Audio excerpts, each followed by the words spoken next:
Happy Saturday, y'all. Thank you so much for tuning in to Her Divine Journey podcast hosted by Words That Speak with your host, me, Brandy, aka B Jules.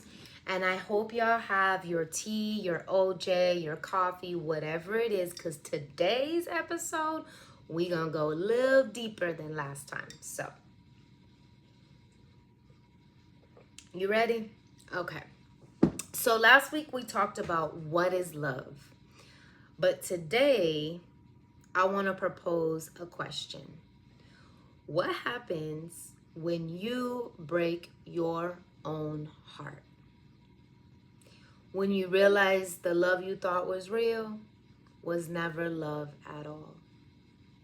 See, a lot of us grew up in homes where love was dysfunctional, or maybe we never saw healthy love at all. And that shaped how we love, what we accept, and even how we see ourselves. See, when we step into healing, when God starts changing our appetite for love, it hurts.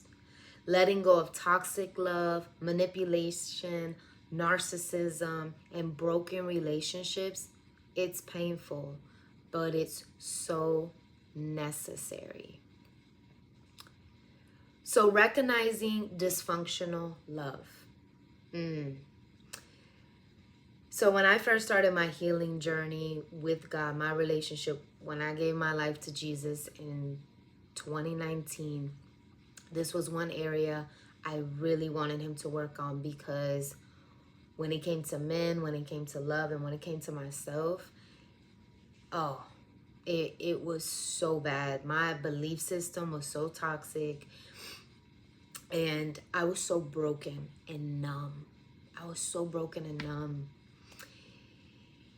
And I remember one of the things I felt God, when I was trying to understand, like, how does God talk to you? I remember writing down the men I've dated, the men I've sexed, the men I, had children with, who I married, like all these people. And I even wrote down my father, because I don't have a healthy relationship with my dad. I'm still praying on it, but I don't. That's the reality of it right now.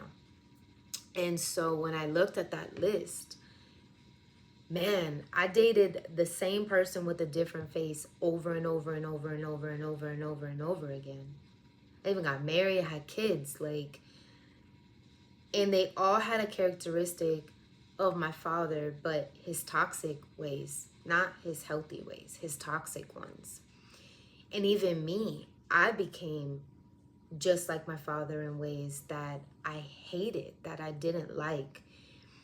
And so many of us mistake pain for passion and control for care. That was me.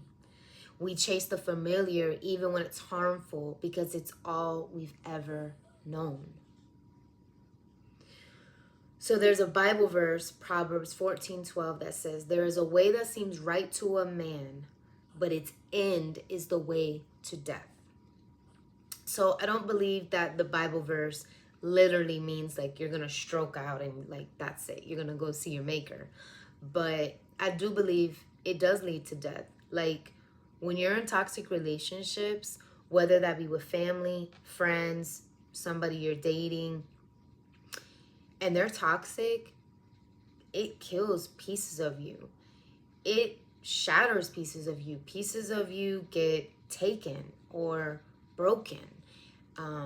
Damage happens, trauma happens, pain happens. And deep inside, if we could open ourselves up, can you imagine what it must look like inside? It's rotten. It's like death. It's like when you have like a fruit and it's molded and it's all like dying, it's decaying on you, right? It's not pretty. It looks like death. So I literally see that verse as what we think is right and what seems right to us. In the end, it just is leading us down a darker path. And so just because something feels familiar doesn't mean it's good for you. Sometimes we chase what's killing us. So the pain of letting go. So I had to learn how to let go and forgive and really pray over that section, right? There was a lot more that God had to do in me, because I'm talking about years this took. But I had to learn that it's not just about walking away from toxic love. It's about unlearning the love we thought was real and learning what real love is, what a healthy relationship looks like. And in that process, I did have to let people go. Friends, family, even men that I was dating or in connection with somehow. I had to let them go. See, because when God, when he starts moving, he'll start shifting your appetite. So what used to attract you won't anymore. And you'll crave peace over chaos. You'll crave respect over inconsistency. But that in between, y'all, it is hurtful. It hurts. It's ugly. It's dark. Because your heart is still grieving what it thought it needed. It's kind of like a drug addict, right? When they're on drugs, you see them all broken, and then they go to a rehab.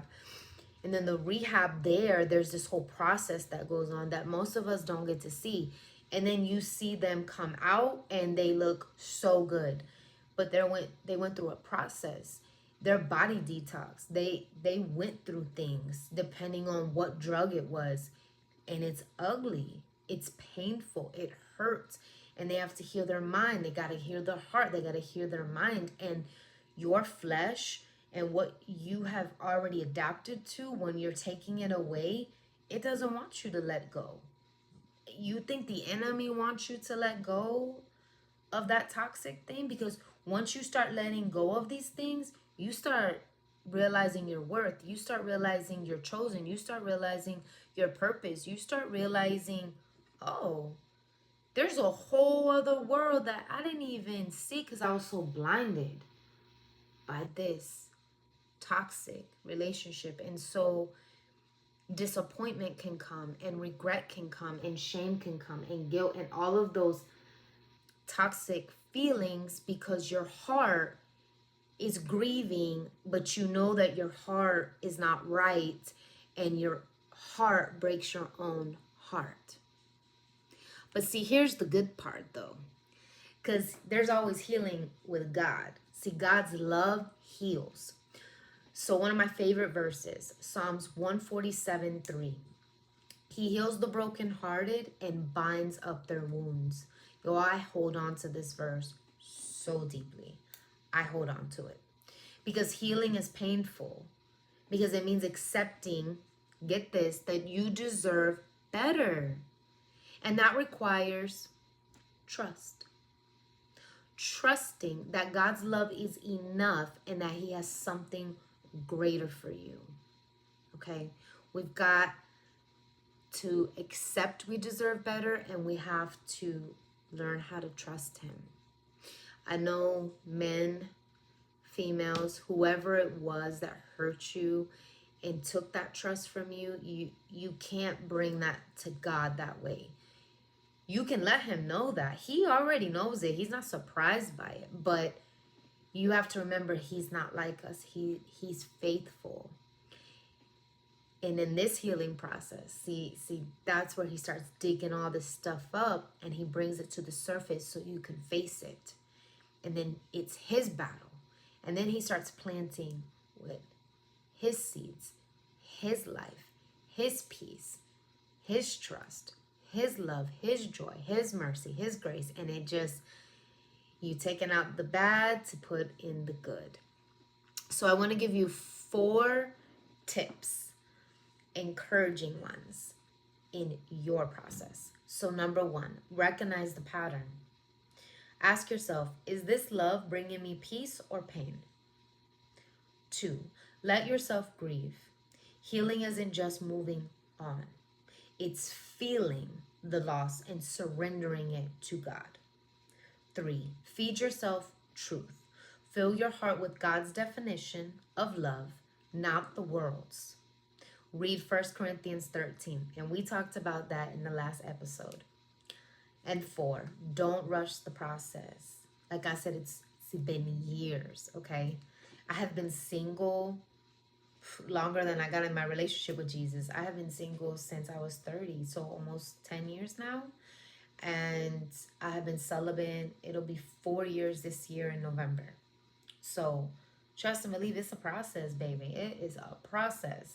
I didn't think I would be here, but I'm so thankful for the process, because I know when my day comes and me and my man get together and I am married to the right one, it's going to be all worth it. So don't rush the process. Healing takes time. But every time you let go of what broke you, you make space for what will bless you.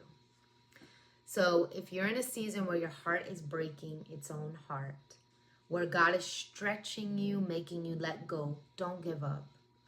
Don't get weary. This pain isn't punishment, it's preparation. God is teaching you how to love and be loved the right way. So take heart, keep trusting, and let God finish the healing. You're not alone in this. So I hope this has helped one mind, one body, one heart, one soul, and one spirit. And tune in next Saturday for our next episode. Please follow me on IG and Facebook. Also, my blog is wordsthatspeak.com. Please subscribe with your email so you can get the latest updates. And y'all, my release date on my book, I'm about to be telling y'all, I've already made it. I just got to make an announcement now on social media, but it is coming this fall. It is coming, and I'll be giving y'all the date soon. All right, so I will see you next time. Enjoy the rest of your Saturday. Bye.